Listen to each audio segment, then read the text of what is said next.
নমস্কার বন্ধুরা, আমি সুচেতনা। আজ ছেলের জন্মদিনের সকালটা শুরু করলাম মা সাবিত্রীর কাছে পুজো দিয়ে।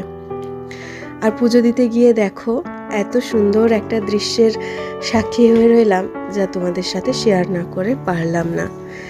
এত সুন্দর বাগান ওখানে, ফুলে ফুলে শীতের বাগান পুরো ফুলে ফুলে ভর্তি হয়ে গেছে। তারপর চলে গেলাম মায়ের কাছে পুজো দিতে।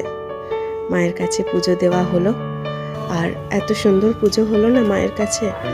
আমার ছেলের নামে পুজো দিলাম, ও যেন ভালো মানুষ হতে পারে, বড় হতে পারে, মানুষের পাশে থাকতে পারে এবং একজন সৎ প্রকৃত মানুষ হতে পারে, সেই প্রার্থনাই করি। আপনারা ওকে আশীর্বাদ করবেন মন ভরে। আর এই সাবিত্রী মন্দিরের ঠিক পেছন দিকে একটি পুকুর আছে, যেখানে যে কোনো শুভ কাজে আমরা এখানে আসি। ভালো লাগলে ভিডিওটা লাইক, শেয়ার, একটা সাবস্ক্রাইব করে দেবেন। ধন্যবাদ।